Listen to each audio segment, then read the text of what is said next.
there and welcome back to Japan and to Scandal Weekend, where I am checking out Love Survive by Scandal reaction review time. I'm about to give you the review. If you want to see the reaction, you know how this works by now probably. Pause this video, click the link in the description below, which will open a separate little YouTube player where you can watch me reacting to the song if you haven't heard the song, or if you just want to see my reaction to it from the first time hearing it.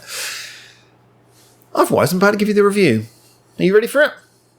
Pause this if you're not, because here comes the review. Don't say I didn't warn you. Bam. Okay. Before we get into this, I do need to break it down. I hate to do this because I know for a lot of people, they don't necessarily notice these things. I think maybe a lot of people subliminally notice these things. And if you've seen the reaction, you know what I'm about to say. I try not to talk about the technical side of, sort of things like compression too much in reviews, because I know it's not an artistic thing. It's more of just a way that the song is, the way it's made palatable for people. But if it becomes to the point where it damages the enjoyability of a song, I have to talk about it. And I've got to be honest, I struggled to get to the end of that. This is the worst case of, I think it could be the compression, or it could be the way it's been mixed, or it could be a mixture of both. This is the worst case I've heard since Dragon Cries by Bandmade, which was a song which, I mean, everyone sort of went after the producer. I loved the production. I thought the production was great. I thought it was the mastering where the whole track was compressed to the point where it sounded like impossible to listen to. This is maybe even worse. I found this, like I say, I struggled to get to the end because it just sounded like the way it was mastered sounded so flat, so horrible. And when the high-pitched sounds came in, I mean, just to cover again, if you haven't seen the video that we already did, I did a video on how compression works, and you might want to check this out before I go any further on this. I will talk about the song more in a minute, but I do think this is really important. I have to put this front and center in the review because, like I say, it took a song that I'm sure I would have otherwise enjoyed and made it difficult for me to get to the end. Genuinely difficult for me to get all the way through to the end of that. Literally, I was borderline going to pause it just because of that. And maybe I'm overly sensitive because of the fact I've worked with music, but at the end of the day, if you can notice it that bad, it's got to be a thing. So basically, when you've got compression, what it's doing is it's taking all the sounds. I'll quickly cover this just for you now, in case you don't want to see that other video I did. It's taking all the sounds and it's taking all of them and squishing them down on top of each other, which is fine in a sense. That actually has a positive quality. It makes the overall volume of a song more consistent, makes it easier to listen to when you're out and about and there's background sounds and things. It does have a quality, but if you overdo it like here, then it sucks all the life out of everything because nothing can have any punch or any impact.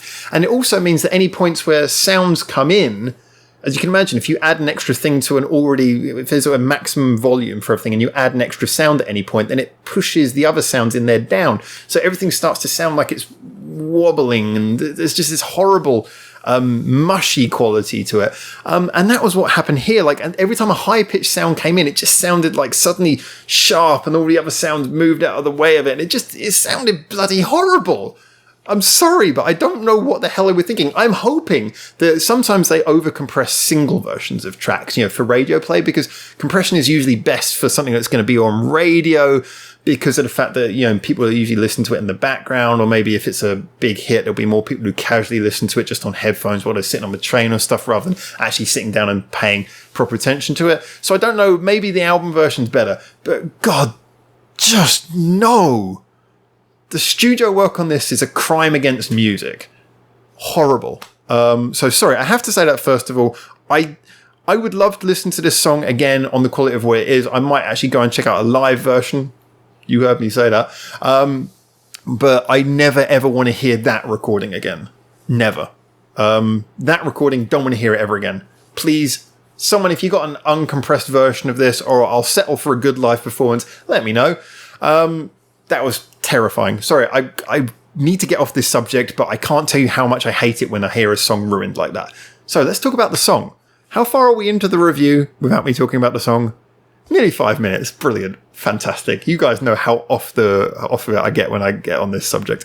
All right, so the song itself, like I say, it was a bit difficult for me to extract as much detail as I usually would because of the fact that I was kind of wincing my way through that. But the song itself was actually, it wasn't the most catchy. It was catchy enough. It had a good energy, which I feel would have come through properly if allowed to. and it had some nice sort of stop-start bits in the production where they had like little clever production elements to kind of make it a bit more trippy here and there. But realistically, I'd say that overall this felt like a fairly, not a spectacular Scandal song. But what really worked for me was the vocal interplay between, let's see if I can get the names right, the lead singer's Haruna and it's Tomomi on the bass, isn't it? I remember all these discussions that everyone has on Scandal on our Discord. I'm really bad at remembering names though. But so I'm pretty sure I got those names right. Tell me if I didn't. So actually, let's see if I can do the rest. So it's Rina on drums and Mami on guitar. If I got all four of them right, give me a round of applause. Like I say, you guys know how bad I am at remembering people's names. It was the interplay of the vocals was really well done. It was beautiful, and plus their voices work really well together. They got a very sort of different register of the voice. So hearing them sing together, it just really thickened it up. It made it engaging. It meant that every time you came off of one vocal line, another vocal line was coming in, especially in the chorus.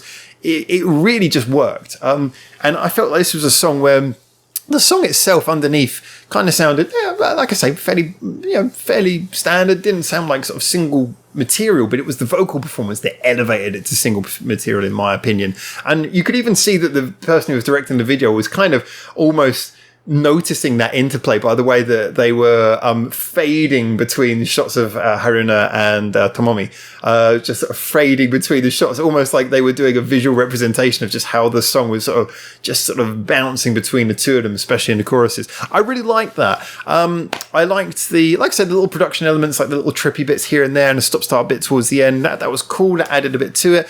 But overall, this was one that I would say, even if it wasn't for the god-awful compression mix thing that's killed this song basically for me, even if it wasn't for that, I wouldn't say this was one I would hurry back to, because I didn't find the chorus particularly catchy for a single, and overall I didn't feel like it did anything in a way that made it stand out compared to other Scandal songs. I think I've heard other Scandal songs do this kind of thing better, with exception to the vocal part. I really liked the way it went in the bridge though. I thought the bridge was a nice little choice. That was kind of cool how they went a little bit crazy heavy, in a way heavy there. Sort of went a little bit of a different tone.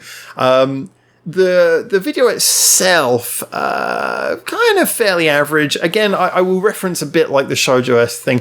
I don't know necessarily if I'm a big fan of seeing them do like the synchronized, like choreographed moves. I think that as a band, they have each of the members has such an individual personality that's come through in all the little snippets and things I've seen, that in a way I like to see them sort of just being themselves. And the choreographed stuff, I don't know, it's just my opinion. I don't feel like it necessarily works with them, but that's just kind of how it feels for me. And the video didn't sort of, to me, highlight much of their personality, but it was nicely shot, nicely cut. It was sort of well filmed. I would say this was a good one, but I would say of all the ones I've heard so far, it's probably the one I'd be least likely to come back to. Again, putting aside the mastering thing, just because, like I said, I don't feel the vocal performance was really engaging, but that on its own was not enough to make it one that I'd be really super keen on coming back to. And the video was nice, but again, didn't seem to have any standout personality. So this is kind of like an efficiently made song, but just doesn't feel like it has a uniqueness to it. And the vocal kind of tries to get it there, but doesn't quite get it there, in my opinion. It's just kind of a nice element of a song that otherwise is fairly, sort of within their wheelhouse, good, but not like one where you're going to go, yeah, that's what makes Scandal for me, in my opinion. There you go. That's me projecting my opinion on everyone else. What a beautiful thing to do, which is probably why I should now tell you that all opinions on music are subjective. What you like is what's most important. So, hey, get in the comments and tell me what you think, whether you like this song or not, whether you agree with me or not. Also, tell me if there's anyone else who heard this and just it might just be me, like I say, being exposed to working in studios so much, you hear these kinds of things, but I can't imagine how anyone could listen to that and think, yeah, that sounds right. It just sounds so squishy and in a horrible way. So tell me what you think as well. Did you notice the compression? Have I ruined it for you now? Is it one of those things, once you hear it, you can't unhear it? I hope I haven't ruined it for anyone. Do give me a link if you've got a version that is uncompressed or just like a really well-recorded live version. I'd like to hear that. That'd be cool. And as always, remember that as well as your comments, you can like and subscribe if you want to. You can follow our Discord, where we're having loads of conversations about Japanese music in the community all the time. A lot of that conversation is about Scandal, hence why Scandal Weekend. And obviously we've got our Reddit, our Facebook, our Twitter, our merch page, our Grindr. And also, the Patreon. Big thank you to everyone supporting us on Patreon. It's much appreciated. It really does keep everything working and going, keeps all the cogs turning, as we're not a monetized channel after all, so you guys really are the lifeblood of everything. But thank you as well, you right there, for making it through to the end of the video. It's been a waffly one, hasn't it? Greatly appreciated nonetheless. And so until hopefully I see you in Japan soon for the next video, which will probably be a Scandal Weekend one. For now, ciao, ciao.